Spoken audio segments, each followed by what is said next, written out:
Lots to talk about in terms of what the Iraqi government has said as well, because there have been attacks overnight. There have been lots happening, certainly in Iraq and Syria. Iranian targets have been bombed by the United States. And Colonel Tim Collins is a retired British Army colonel. He's also a columnist. Tim, thank you for joining me today. What is your assessment of what has been happening in Iraq? And the Iraqi government, of course, very annoyed and have said that the US, that they will not put up with those actions by the US, saying this aggressive strike will put security in Iraq and the region on the brink of the abyss, and it also contradicts efforts to establish the required stability. Your reaction to that, Tim? Well, the United States has a right to defend itself. The troops that are in Iraq are there by invitation of the Iraqi government. 10 years ago, 2014, was the rise of the Islamic State, or Daesh, as known in the region. And they came very close to actually marching on Baghdad.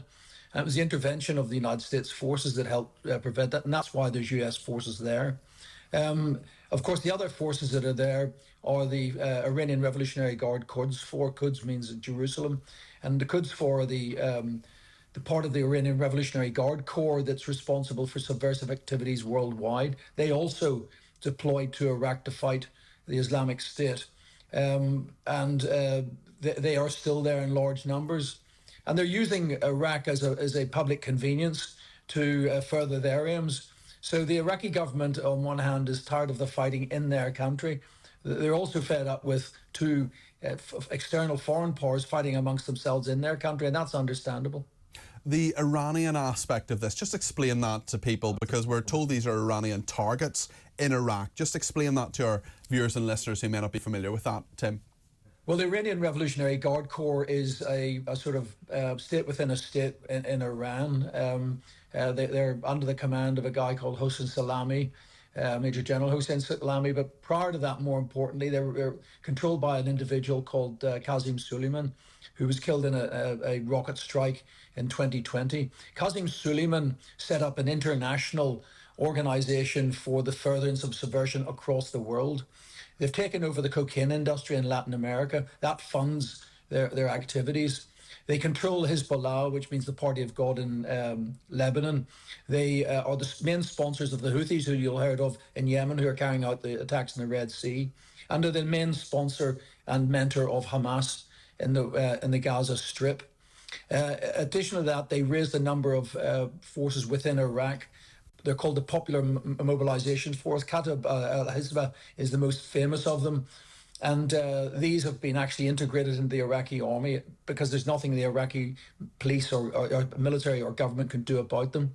And so this sort of, they call it the axis of resistance. Some people call the axis of evil, but this is overseen by the Iranian Revolutionary Guard Corps Quds Force. What do you think happens now, Tim? What can we expect in the next few hours, the next few days, but also in the weeks to come? I think you can expect further attacks from the United States. The popular militias have struck back in Iraq. You will see some activity from the Iranian-backed groups, although they declared 2 days ago they're going to stop attacks against the Americans. I think that's a very well-advised thing to do. They're going to feel the heat from the Americans. And this is a continuous thing, and it will die down. The thing is that the Iranian regime is failing.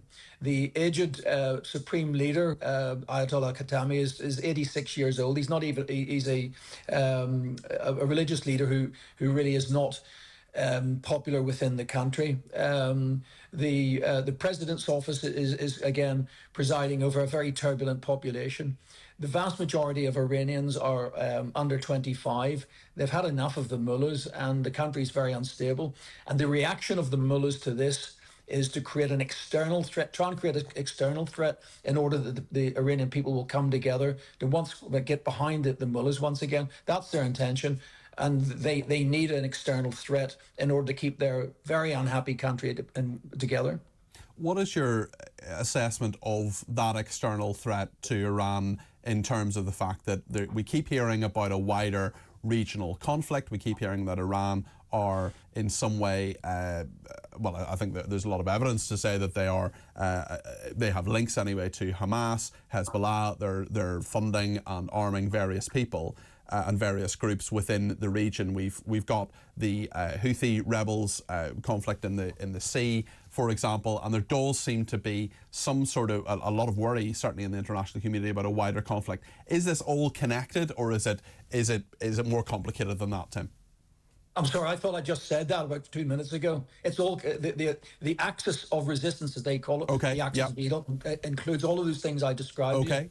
The attacks on the 7th of September were specifically aimed at upsetting what are known as the Abraham Accords. The Abraham Accords were an understanding between, amongst others, United Arab Emirates, Egypt, Israel, and other countries in the region, and looked to actually move some way to solving the problems of the Middle East, including looking after the people of Palestine.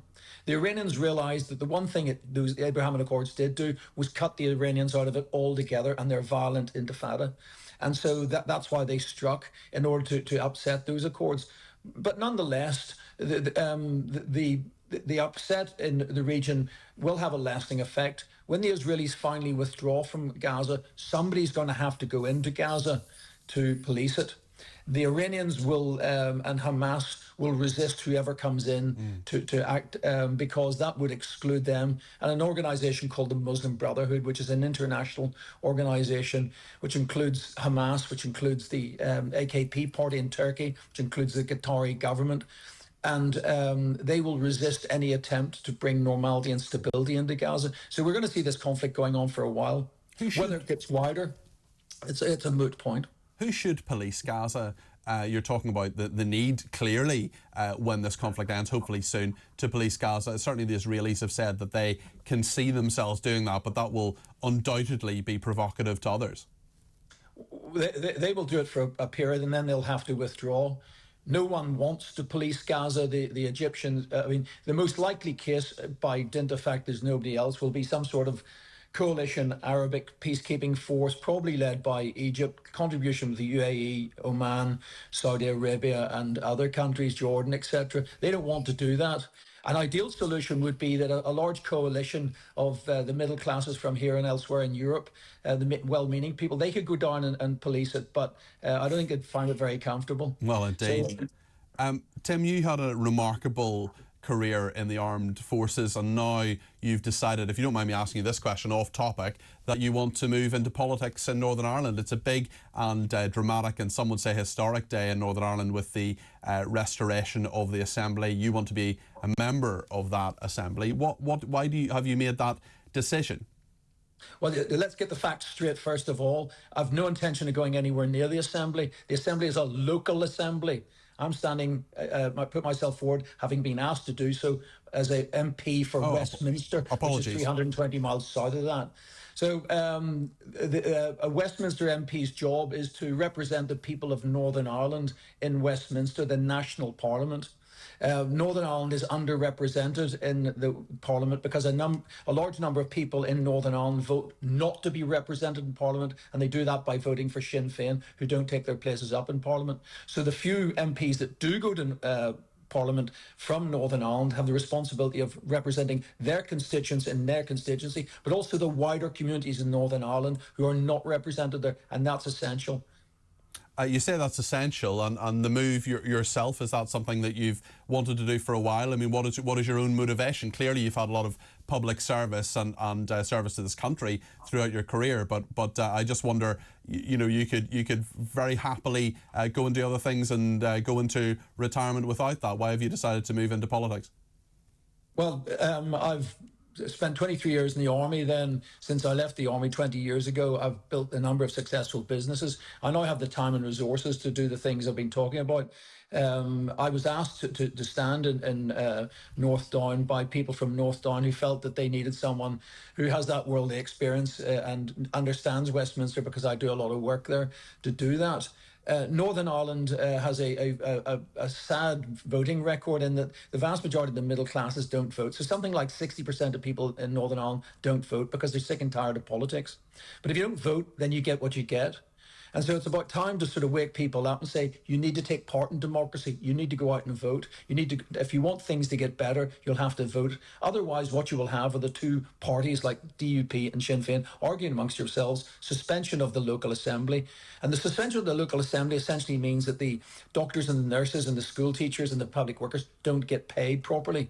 And those services which are devolved to the local assembly don't work. So getting Stormont up and running again, that's the local assembly. It means that they can get back to work and they can resolve the pay differential for those essential workers who haven't had a pay rise for 2 or 3 years, who are falling far behind the people in the rest of the United Kingdom, and so that they get a just and a fair settlement. At the same time, public services work for the people. The whole point about having assemblies and representatives is you represent the people in order that they get better, and that's what's required.